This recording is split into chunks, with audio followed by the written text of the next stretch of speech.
next speaker is going to be Jesse Rosenfeld. Jesse is a Canadian print and video journalist based in Ramallah and Tel Aviv, Jaffa since 2007. He's the print editor of the Daily Nuisance. He's also written from the Middle East for so many publications, and you'll recognize most of them, I think. The Guardian, The Nation, The National, which is an Abu Dhabi English newspaper, Haaretz English, The Washington Report on Middle East Affairs, Now Magazine, ZNet, and Electronic Intifada.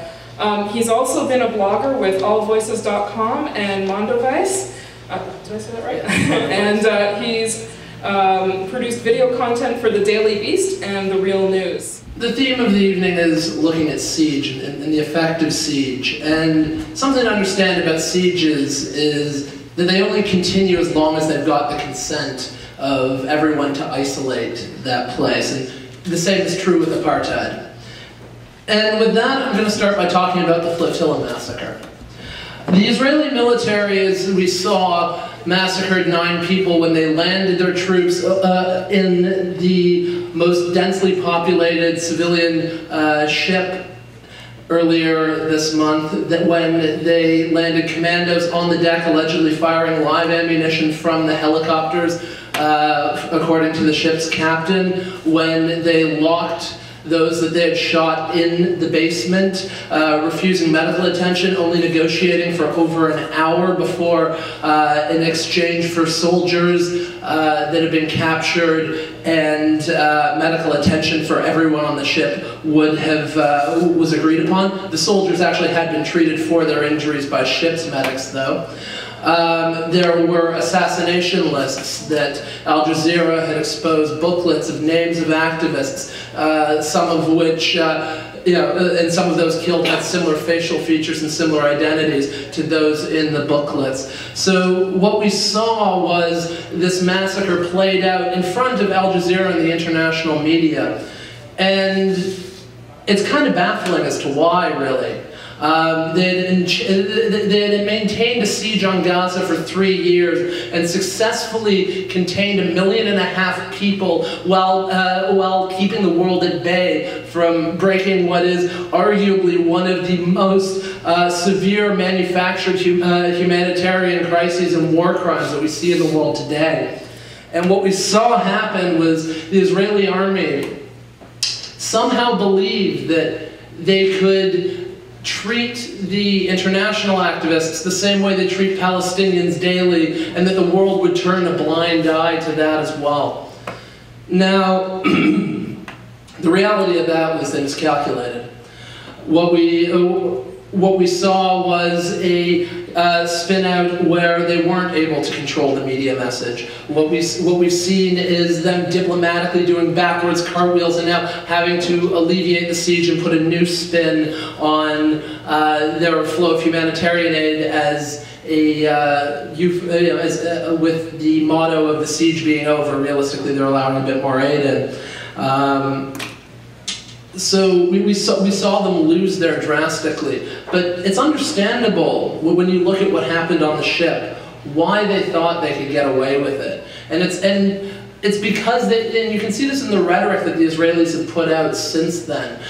Consistently, they've maintained the same PR stance of a state under siege that they've always maintained. It's just it doesn't seem to be washing particularly well anymore. So, while a lot of people have speculated that this was a bad mix of planning that led to unfortunate incidents, what we can understand from the Israeli strategy, that this was completely intentional and just politically not working for them. And I'll explain why. Basically what we saw on the flotilla was the army landing in the most densely populated and where they knew there was going to be a clash with armed commandos in international waters. Now, why did they do that?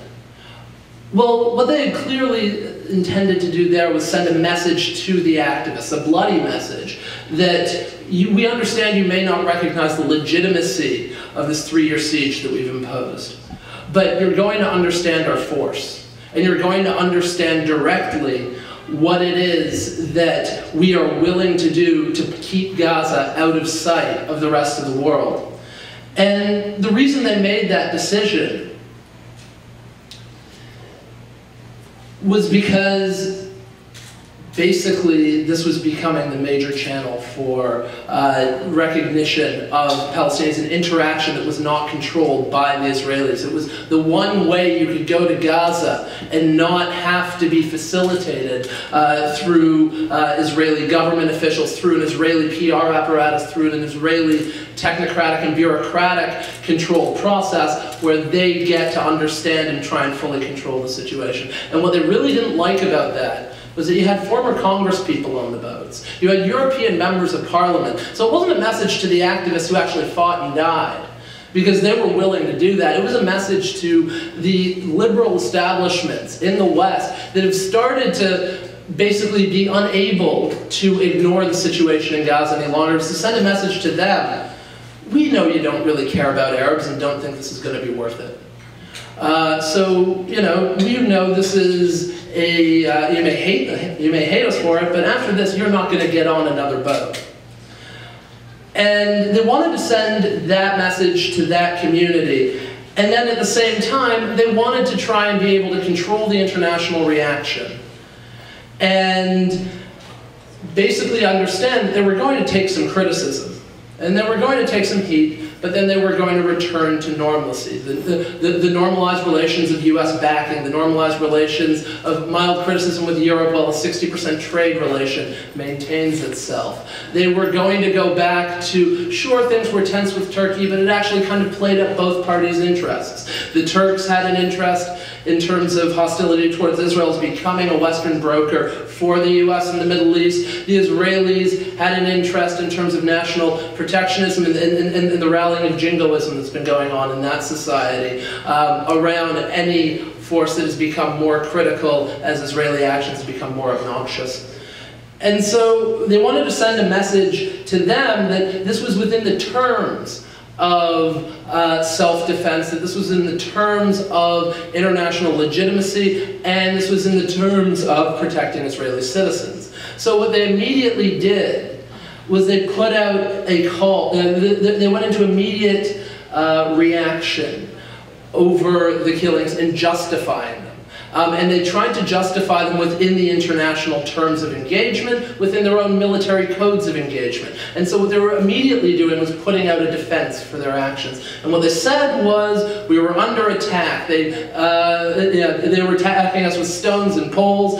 We only used live ammunition after soldiers of ours had been taken. We were in a crisis situation. And they provided contradictory examples throughout the entire process in defining what was happening with action. We saw time and time again claims of photos that they were making in terms of being attacked, actually being doctored from different eras in different events. We saw time and time again their claims of live fire not matching the reality of the situation, as most of those killed were shot in the neck, in the back of the head, in the back.